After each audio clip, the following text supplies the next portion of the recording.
Patel advocate. मैं यहाँ विधि व्यवसाय करता हूँ मंडल न्यायालय में, मेरे द्वारा और मेरे साथियों के द्वारा, जिसमें हमारे सीनियर एडवोकेट एससी वर्मा जी, अविनाश पटेल, गौरव निकेश चौरसिया और विजय यादव के द्वारा जो है संयुक्त रूप से अलग अलग याचिका लगाई गई थी। एक याचिका जो मंडला ज़िले में बसें संचालित हो रही हैं, बसों में जो पहले सूची रहती थी कि कौन बस कितने टाइम कहाँ से कहाँ चलेगी और उसमें परमिट, फिटनेस, इंश्योरेंस की जानकारी रहती थी, परंतु आज जो बसें संचालित हो रही हैं उनमें ये सूची जो है गोल कर दी गई है। साथ ही ड्राइवर के ड्रेस कोड और कंडक्टर के ड्रेस कोड होना चाहिए, आकस्मिक द्वार होना चाहिए, बसों में अग्निशमन यंत्र होना चाहिए। साथ ही जो बसों के द्वारा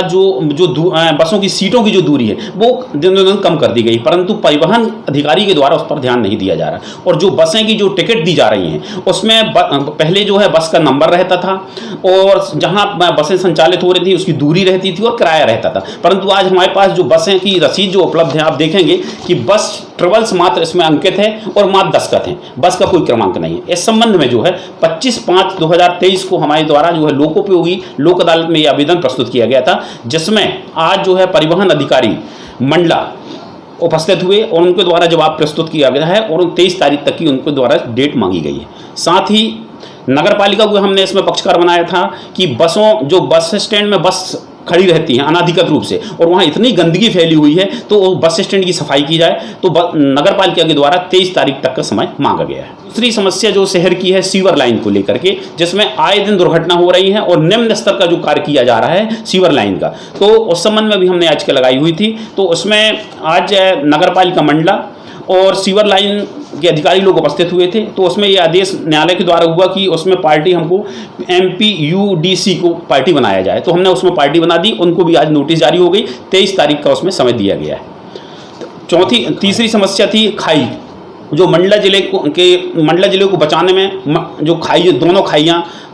विशेष रूप से योगदान था, उसमें आज दिनों दिन जो कब्जा हो गया है और गंदगी इतनी फैल गई है कि शहर का पूरा कचरा जो है दोनों खाइयों में फेंका जा रहा है। आज शासन के द्वारा ये बड़ी बड़ी घोषणाएं की जा रही हैं कि मां नर्मदा को स्वच्छ किया जाए, परंतु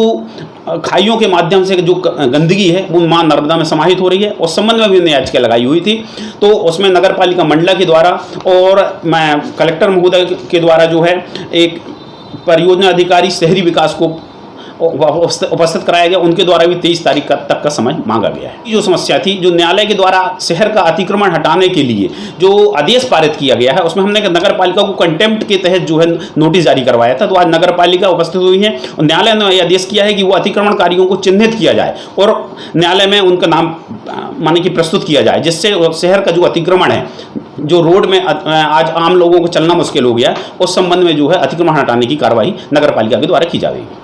पांचवी समस्या जो कुत्तों की समस्या थी कि उसमें भी न्यायालय ने आदेश पारित कर दिया है कि आप जो है जो शहर के कुत्ते हैं, आवारा कुत्ते, उनको चिन्हित करके शहर से बाहर किया जाए। तो आज नगर पालिका ने 23 तारीख तक का समय उसमें चाहा है। न्यायाधीश महोदय के द्वारा जो है उनको सख्त रूप से आदेशित किया गया है और हमें पूरी आशा है कि लोकोपयोगी लोक अदालत से त्वरित रूप से न्याय प्राप्त होगा। जो आपने बताया कि प्रधानमंत्री आवास और अनधिकृत रूप से बहुत सी ऐसी अधिकृत चीज़ें वहाँ पे निर्मित कर दी गई जिनके लिए कोई स्थान वहाँ पे था नहीं, उसी के संबंध में जो आदरणीय ने जो लगाई है यहाँ पे याचिका, और उसमें यही कहा गया कि जो बिना अधिकार के जो ऑफिशियल कुछ चीज़ें वहाँ बना दी गई हैं उनको भी अलग किया जाए, उनको चिन्हित करके अलग किया जाए, क्योंकि जो एक खाई है वो सचमुच जीवनदायिनी है मंडला के लिए। जब यहाँ पर बाढ़ की स्थिति आती है तो वहाँ से माँ नर्मदा का जो जल है वह ना वो डिवाइड होता है, सब चीज़ें। जहाँ तक आपने इस लोकोपयोगी अदालत की अधिकार क्षेत्रता की बात की, आपको बता दें ये जो लोग ज़्यादा जानते नहीं हैं, लेकिन इस अदालत को वही अधिकार प्राप्त है जो कि रिट में हाई कोर्ट को होते हैं। तो इसलिए यहाँ पे, लेकिन इसको सिर्फ लोकल समस्या के लिए दिया गया कि आपको तो हमारे ज़िले की, शहर की जो भी समस्या होंगी उनका जो निराकरण है ये अदालत उसी तरीके से कर सकेंगी जैसे हाई कोर्ट रिट में करती हैं, और उन आदेश का क्रियान्वयन भी उसी इम्पैक्ट के साथ होगा। कंटेम्प्ट लगेगी तो जो उसका वो नहीं करेगा, फॉलो नहीं करेगा उस ऑर्डर को, वो जेल भी जा सकता है। तो इसलिए हमें बहुत उम्मीद है कि आदरणीय के द्वारा जो याचिकाएं लगाई गई हैं उनमें हम लोगों को सफलता प्राप्त होगी और निश्चित ही हम लोग शहर की काफ़ी सारी समस्याओं को दूर कर पाएंगे इस अदालत के माध्यम से। यही दुर्भाग्य है हमारा कि यहाँ पे जिम्मेदार व्यक्ति जो हैं, जिनको जो काम करना चाहिए जनता के लिए, जिसके लिए उनको यहाँ पे रखा गया है, वो काम छोड़ के बाकी सभी काम वो करते हैं। और ये अगर आज हमको अदालत जाना पड़ा है तो इसमें बड़े बहुत हमारे पहले प्रयास किए गए, पहले नगर पालिका अधिकारियों से स्वतः मिला भी गया, निवेदन किया गया, हाथ जोड़े गए उनसे कि भाई कर लीजिए। जब वो नहीं कर पाए तब आदरणीय को न्यायालय की शरण में आना पड़ा। अगर जिस तरीके का हम न्याय चाह रहे हैं और उस तरह का न्याय नहीं मिलता, हालांकि उसकी उम्मीद बहुत कम है क्योंकि माननीय न्यायालय जो यहाँ की है वो न्याय देंगी, न्यायपालिका पे हमको पूरा भरोसा है। किंतु अगर किसी कारण से किसी टेक्निकल कोई इश्यूज अगर आ जाते हैं और उसके कारण यहाँ पे अगर कोई दिक्कत आती है तो उसके लिए हम फिर माननीय उच्च न्यायालय का दरवाज़ा जरूर खटखटाएंगे।